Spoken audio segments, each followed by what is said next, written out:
Ju përshëndes. Përse presidenti Trump po vendos tarifën ndaj Meksikës?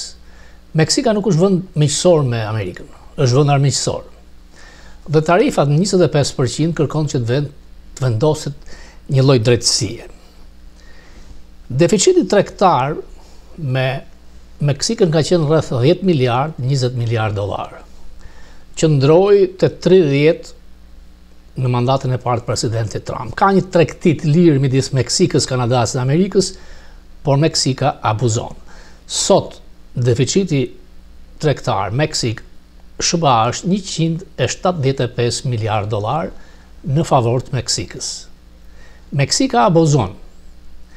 Prodhimet kineze vinë, montojnë në Meksik dhe shiten në SBA për të evituar tarifat në Kinës. Janë kompjutra, janë makina, janë prodhime pafund. E dyta është kufiri. Në kohën e presidentit Biden, 12 milion emigrant paligjshëm kanë hyrë nga Meksika. Presidenti i mëparshëm i Meksikës e thoshte si krenari nuk ka gjë më të mirë se të kemi 40 milion Meksikan në SBA. Nuk besoj se mund të jetë 40 milion, por fakti që Meksika ka 50 konsulata në SBA kërkon të tregoj shovinizmin e Mexico Cityt. Ata janë të dhunshëm ndaj popullsisë jugut, indigjenëve, dhe kërkojnë që këta indigjenë të jugut kalojnë el norte në veri dhe për të ardhur në Amerikë. Gjithashtu, nga kufiri me Meksikën hyn fentanyl, që shkakton vdekjen e 100.000 ose 150.000 amerikanëve. Fentanyli lënda e parë shkon nga Kina, përdoret aty dhe është rreth 60 miliard dollar në këtë lojë. Por nuk mbaron me kaq. Me miliona meksikani që janë këtu, dërgojnë remitenca në mënyrë ilegale në Meksik. Nuk paguajnë asnjë taksë. Dhe ato remitenca janë nga paratë të taksave amerikane, sepse ata përfitojnë nga shëndetësia e falas, nga ndihmet sociale dhe këtë cash e dërgojnë. Pra, Trump nuk do të tërhiqet nga tarifat ndaj Meksikës. Edhe pse tregjet aksionet bursat në Wall Street janë shkundur fort, Trump kërkon të qëndrojë tek tarifat. Në fakt, me tarifat i pari dështues ka qenë Nixon në 73-shin, anti-tarif presidenti më jashtë kundër tarifave ka qenë Reagani. E kam thënë që Trump pëlqen që foton e Reaganit ta ketë pikturën në zyrën ovale, por ai sillet si Nixonian. Fillimisht unë besoja se, siç do të ma thoshte edhe Bill O'Reilly, që Trump kërkon që të ringjall, kur thot Golden Age, të ringjall atë Amerikën kohën e artë të Eisenhowerit. Çfarë ndodhi me Eisenhowerin? Janë vitet me të vërtet arta amerikane, ku shumë lehtë nga i varfër mund të kaloje te klasa e mesme dhe u zgjerua shumë klasa e mesme. Është koha kur janë ndërtuar autostradat e mëdha, ndërtimet mëdha shtetërore, dhe me një diplomë gjimnazi gjeje një punë të mirë, një punë të paguar shumë mirë që sot nuk e gjen. Sekreti Eisenhowerit, edhe pse ishte republikan, ai taksoi të pasurit. S'ka pasur miliarder atë kohë, të pasurit, dhe ishte 92% taksimi tyre. Mandatin e dytë ju dha një lehtësi me shkojnë në 91%. Sot është 32%, Trump kërkon t'ja ul 27-28 taksa e korporatave gjithashtu. Pra, zgjuarësia e një presidenti republikan soldat bumin e madh ekonomik.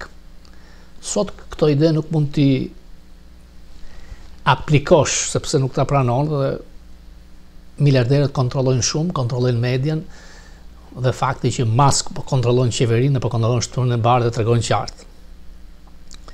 Një president i madh që mbahet është Reagani, por në kohën e Reaganit ka pasur një problem tjetër, që nga kabineti i tij është synuar që të hiqen punët e fabrikave dhe uzinave nga Amerika dhe të dërgohen jashtë saj për të shkatruar sindikatat.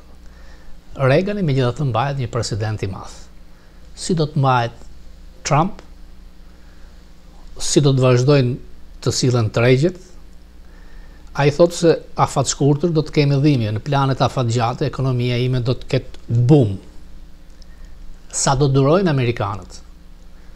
Se Wall Street duket që është kundër tij, të paktën për çastin, dhe Trump nuk e ka të lehtë.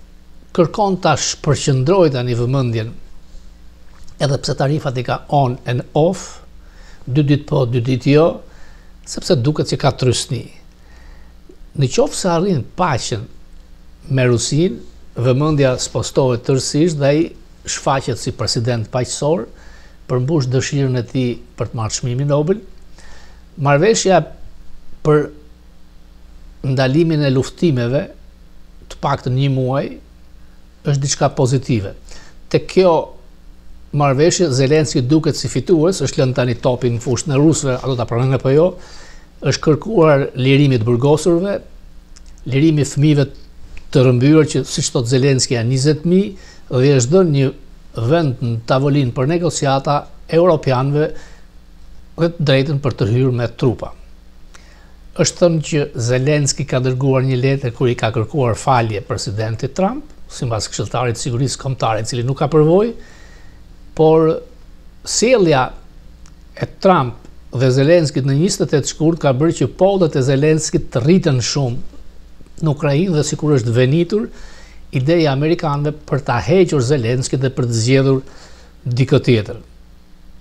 Dhe në këto çaste që duket që paqja mund të jetë një realitet me Rusin, ai godet me 25% tarifa Bashkimin Evropian, çelikun dhe aluminin dhe europianët përgjigjen. Ideja që do t'i bënte sanksione Rusisë, siç do të thoshte ambasadori Bolton, ta kem nesër në fokus, nuk ka ndonjë forcë sepse Rusia eksporton në SBA vjet 3 miliard dollar, ndërkohë që në Amerikë importet amerikane janë edhe 4 trilion dollar. Deficiti është 1 trilion, kaq është në kohën e presidentit Biden. Demokratët duket se i hapën rrugë republikanëve duke mos dashur që qeveria të mbyllet, pra të financojë deri në shtator, një fitore për spikerin, ndërkohë që kërcënues është presidenti Trump për ata që votojnë kundër tij dhe në lojë është edhe La Civita, i cili mbahet si komando e fushatës denigruese, i cili do të jetë kundër atyre kongresmenëve që janë kundër zotit Trump. Në lidhje me Ballkanin, vizita e habitshme, por dhe shumë e çuditshme, e atij që mbase synon të jetë president në 2028, djalit të Donald Trump Jr.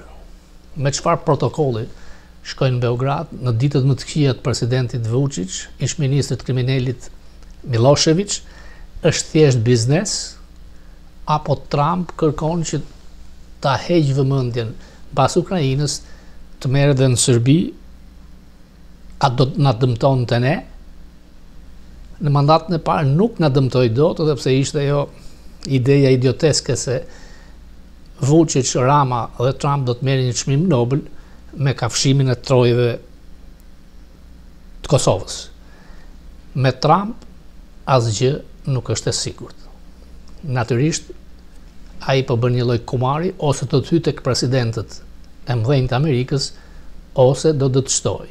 Tregjet kanë reaguar keq me politikat e tij për tarifave on and off. Jo për shnes.